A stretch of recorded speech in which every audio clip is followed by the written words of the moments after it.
हे 10 नियम पाळा, तुमचा कधीही अपमान होणार नाही.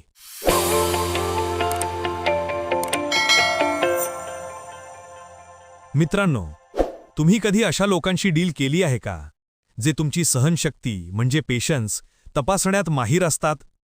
ते तुमचं बोलणं मध्येच तोडतात, टोमणे मारतात किंवा अशी काहीतरी वागतात जसं की तुमच्या भावनांना आणि वेळेला काही किंमतच नाही.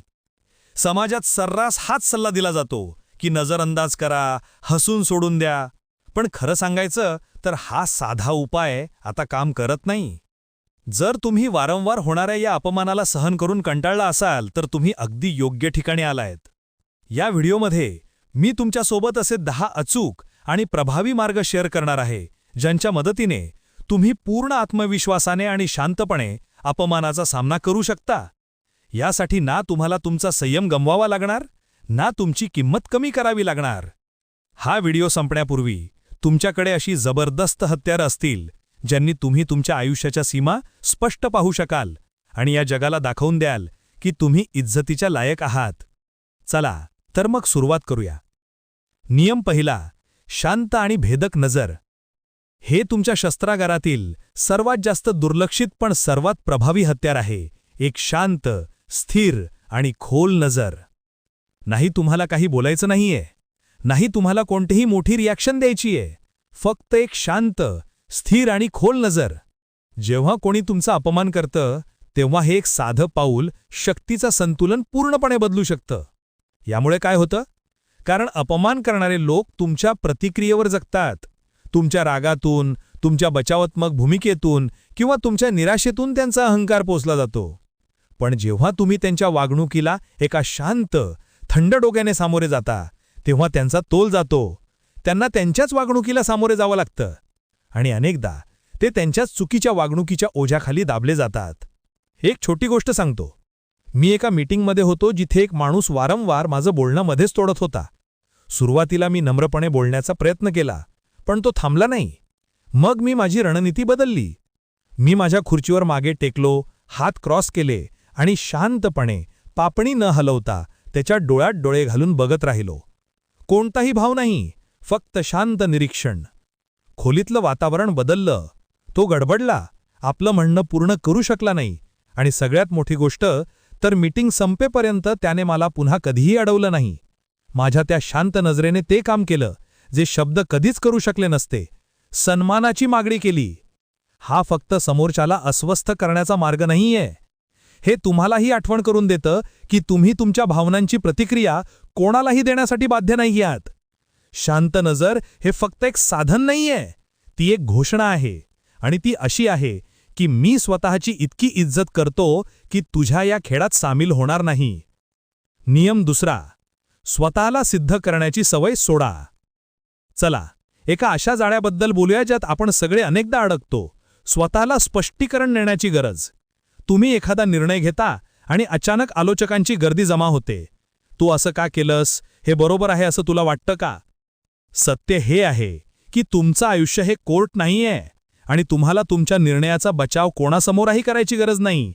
विशेषतः तेव्हा जेव्हा त्यांचे प्रश्न जिज्ञासेपेक्षा जास्त जजमेंटने भरलेले असतात. प्रश्न लोक का विचारतात? कारण तुमचं स्वातंत्र्य त्यांच्या सोयीला आव्हान देतं. पण लक्षात ठेवा, त्यांची गैरसोय तुमची जबाबदारी नाहीये. जेव्हा तुम्ही स्वतःला समजवता तेव्हा तुम्ही नकळत आपली शक्ती त्यांच्या हातात देता. तुम्ही जितकं जास्त सिद्ध करता तितकी जास्त तुम्ही त्यांना तुमच्या मार्गावर प्रश्न विचारण्याची परवानगी देता. म्हणजे उदाहरणार्थ, मी जेव्हा माझ्या आवडीच्या गोष्टींसाठी माझी पक्की नोकरी सोडण्याचा निर्णय घेतला तेव्हा माझ्या मनात खूप शंका-कुशंका निर्माण करणारे प्रश्न आले. सुरुवातीला मी त्यांना समजवण्याचा प्रयत्न केला. मला वाटलं समजवलं तर शांत होतील, पण परिणाम उलटा झाला. त्यांनी आणखी प्रश्न विचारायला सुरुवात केली. शेवटी मी माझी पद्धत बदलली. जेव्हा कोणी विचारलं की तू तुझी स्थिर नोकरी का सोडलीस, माझं उत्तर इतकंच होतं, कारण मला ते करायचं होतं. आणि गोष्ट तिथेच संपली. स्वतःला प्रूव्ह करण्याचं सोडून दिल्याने तुम्हाला स्वातंत्र्य मिळतं. हे सांगतं माझ्या निर्णयावर विश्वास आहे आणि मला तुमच्या मान्यतेची गरज नाहीये. आत्मविश्वासाने भरलेलं मौन कधीकधी कोणत्याही स्पष्टीकरणापेक्षा जास्त ताकदवान असतं. बघा, शांतता म्हणजे कमजोरी नाहीये, तो एक विचारपूर्वक घेतलेला निर्णय आहे. आणि तो असा संदेश देऊ शकतो जे शब्द कधीच देऊ शकत नाहीत. हे काम का करतं? कारण तुम्ही प्रतिक्रिया दिली तरच अपमानाला बळ मिळतं. जेव्हा कोणी तुम्हाला नकारात्मकतेत ओढण्याचा प्रयत्न करतं तेव्हा ते तुमच्या प्रतिक्रियेसाठी, तुमच्या भांडणासाठी किंवा त्यांच्या वागणुकीला योग्य ठरवण्यासाठी आतुर असतात. पण बघा, जेव्हा तुम्ही त्यांच्या जाळ्यात अडकण्यास नकार देता, जेव्हा तुम्ही त्यांचे शब्द हवेत झुलवत ठेवता, तेव्हा त्यांना त्यांच्याच वागणुकीला सामोरे जावं लागतं. शांतता अपमानाला हवं असलेलं लक्ष मिळू देत नाही आणि समोरच्या व्यक्तीला त्यांच्या कृतींच्या रिकाम्यापणाशी झगडायला भाग पाडते. माझा अनुभव तुमच्यासोबत शेअर करतो. मी एका अशा व्यक्तीला ओळखतो ज्याला मस्करीच्या नावाखाली इतरांवर टोमणे मारायची सवय होती. एक दिवस त्याने माझ्या कामावर एक तिखट टिप्पणी केली. मी त्यावर ना काही स्पष्टीकरण दिलं ना पलटवार केला. त्याऐवजी मी फक्त माझ्या भुवया उंचावल्या, शांत राहिलो आणि खोलीत एक अस्वस्थ करणारी शांतता पसरवली. परिणाम, तो स्वतःला सावरू शकला नाही, बडबडला आणि शेवटी गप्प बसला. त्या एका क्षणाने सगळं बदललं. माझ्या शांततेने माझी ऊर्जा तर वाचवलीच, पण एक सशक्त संदेशही दिला की मला कसं वाटायला पाहिजे हे तू ठरवू शकत नाहीस. शांतता एक ढाल आहे. ती तुमच्या मनाची शांतता जपते, आत्मविश्वास दाखवते आणि सर्वांना, एकदम स्वतःलाही आठवण करून देते की तुमच्या आत्मसन्मानाची व्याख्या कोणत्याही चर्चेचा विषय नाहीये. नियम 4, आपलं मस्तक उंच ठेवा. तुमचं मस्तक उंच ठेवणे ही एक अशी रणनीती आहे जिची ताकद कधीही कमी होत नाही. जेव्हा कोणी तुमचा अपमान करतं तेव्हा त्यांचं उद्दिष्ट तुम्हाला छोटं किंवा कमजोर वाटावं हे असतं. पण जेव्हा तुम्ही ताठ उभा राहता, खांदे मागे ठेवता आणि मस्तक उंच ठेवता, तेव्हा एक स्पष्ट संदेश देता की मला माहिती आहे मी कोण आहे आणि तुझे शब्द किंवा कृती या माझ्याकडून हिरावून घेऊ शकत नाहीत. अपमान करणारे लोक याच विश्वासावर पोचले जातात की त्यांचे शब्द तुम्हाला हलवू शकतील. पण जेव्हा तुम्ही झुकण्यास किंवा घाबरण्यास नकार देता तेव्हा तुम्ही त्यांचा तथाकथित अधिकार तोडून टाकता. पुढच्या वेळी जेव्हा कोणी तुमच्यावर टोमणा मारेल तेव्हा लगेच प्रतिक्रिया देण्यापेक्षा थोडा वेळ थांबा. एक दीर्घ श्वास घ्या, आपलं मस्तक उंच करा आणि त्यांच्या डोळ्यात एका शांत, प्रतिष्ठित नजरेने बघा. शांत स्मितहास्य द्या आणि त्यांच्या बोलण्याला काही महत्त्वच नाहीये अशा पद्धतीने पुढे वा. तुमचा हा दृष्टिकोन कोणत्याही पलटवारापेक्षा जास्त जोरदार उत्तर देईल. आत्मविश्वासाचा खरा अर्थ, आत्मविश्वास म्हणजे कोणाला काही सिद्ध करणं नाहीये. आत्मविश्वास म्हणजे स्वतःला हे आठवण करून देणे की तुम्ही आधीच परिपूर्ण आहात. जेव्हा तुम्ही आपलं मस्तक उंच ठेवता तेव्हा तुम्ही हा सत्य स्वीकारता की तुमच्याजवळ तुम्हाला हवं ते सगळं आहे. त्यांची नकारात्मकता तुम्हाला परिभाषित करत नाही आणि तुमचा आत्मसन्मान अढळ आहे. म्हणून गर्वाने चाला आणि असं जगा की तुम्हाला माहिती आहे की तुम्ही खूप काही आहात, कारण खरंच तुम्ही आहात. आणि ही शांत शक्ती तुमच्या अपमानावरचं सर्वात मोठं हत्यार आहे. नियम 5, स्वतःच्या सन्मानासाठी अंतर ठेवा. खरं सांगायचं तर अनेकदा अपमानाला सामोरं जाण्याचा सर्वात प्रभावी मार्ग म्हणजे एक पाऊल मागे हटणे. प्रत्येकजण तुमच्या आयुष्यात पहिल्या रांगेतील जागेचा म्हणजे VIP सीटचा हकदार नसतो. जेव्हा कोणी वारंवार तुमच्या सीमा ओलांडतं, तुमच्या आत्मसन्मानाचा अपमान करतं किंवा तुमची ऊर्जा शोषून घेतं, तेव्हा त्यापासून अंतर ठेवणं हा लहानपणा नाहीये. हे आत्मसन्मानाचं एक मोठं पाऊल आहे. हे तुमची ऊर्जा जपून ठेवण्यासाठी आणि तुमच्या कल्याणाला प्राधान्य देण्यासाठी आहे. तुमच्या आयुष्याला एक VIP इव्हेंट समजा. जे लोक खरंच तुम्हाला प्रेरणा देतात आणि तुमचा सन्मान करतात त्यांनाच तर मग फुल ॲक्सेस पास मिळेल. पण जे लोक नकारात्मकता, ड्रामा किंवा अपमान घेऊन येतात त्यांना या यादीत जागा नाही.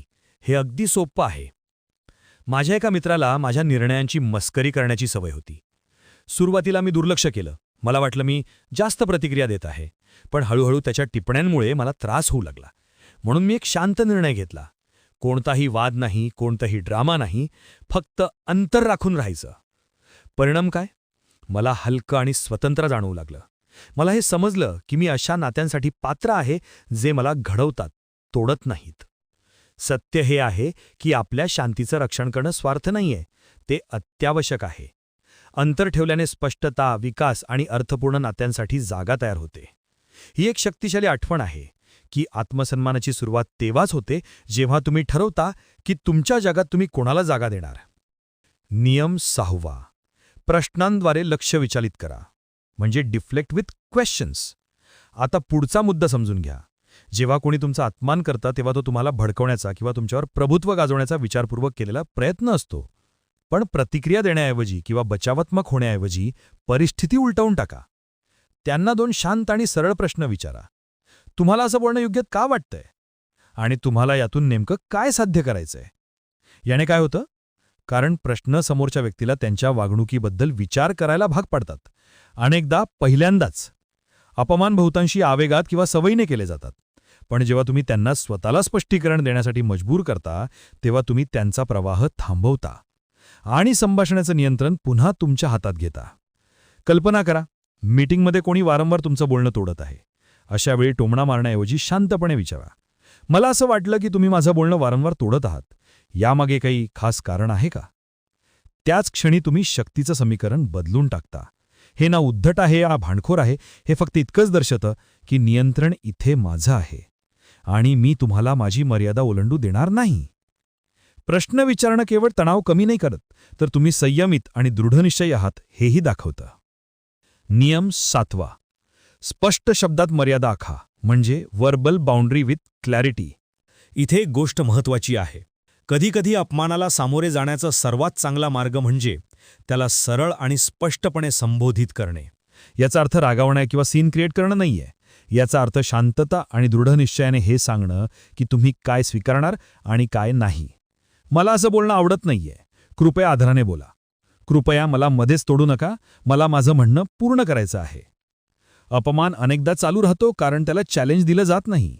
अनेक लोक तुमच्या मर्यादा बघतात की ते किती दूर जाऊ शकतात, पण जेव्हा तुम्ही त्यांच्या वागणुकीला शांतपणे आणि स्पष्टपणे संबोधित करता, तेव्हा तुम्ही एक शक्तिशाली संदेश पाठवता की तुमचं हे वागणं अस्वीकार्य आहे आणि मी ते सहन करणार नाही. उदाहरणार्थ, एखादा मित्र नेहमीच तुमच्यावर उपरोधात्मक किंवा कमी लेखणारी विनोद करत असेल. त्याला दुर्लक्ष करण्याऐवजी किंवा पलटवार करण्याऐवजी तुम्ही म्हणू शकता, मला माहीत आहे की तू माझी मस्करी करतोयस, पण हे शब्द मला अपमानजनक वाटतात. मला तुझ्याकडून अशी अपेक्षा नाहीये. ही प्रतिक्रिया सरळ आहे, नम्र आहे आणि कोणत्याही गैरसमजाला जागा ठेवत नाही. जेव्हा तुम्ही राग किंवा चिंता न दाखवता मर्यादा आखता, तेव्हा तुम्ही आत्मविश्वास आणि नियंत्रण दर्शवता. स्पष्ट मर्यादा निरोगी नाती तयार करतात आणि सर्वांना आठवण करून देतात की सन्मान हा अटळ आहे. नियम 8. अपमानाला तटस्थ करा, म्हणजे न्यूट्रलाइज द इन्सल्ट. अपमान अनेकदा वैयक्तिक वाटतो, पण जर तुम्ही त्याला तटस्थ बनवलं तर, म्हणजे तटस्थ बनवणं म्हणजे एखाद्याच्या नकारात्मकतेला अशा पातळीवर आणणं जिथे तुम्ही त्याला सहजपणे हाताळू शकता. म्हणजे एक शांत आणि आत्मविश्वासाने भरलेली प्रतिक्रिया देणं, जी हे दर्शवते की त्यांचे शब्द तुम्हाला हलवू शकत नाहीत. जेव्हा तुम्ही अपमानाला एका तटस्थ पद्धतीनं फ्रेम करता, तेव्हा तुम्ही त्यांना आश्चर्याचा धक्का देता. तुम्ही वादाविवादाला संघर्षातून बाहेर काढून एका तटस्थ मैदानावर आणता, ज्यावर तुमचं नियंत्रण आहे. कल्पना करा, एखादा सहकारी म्हणतो, मला वाटतं तू सोपा मार्ग शोधण्याचा प्रयत्न करतोयस.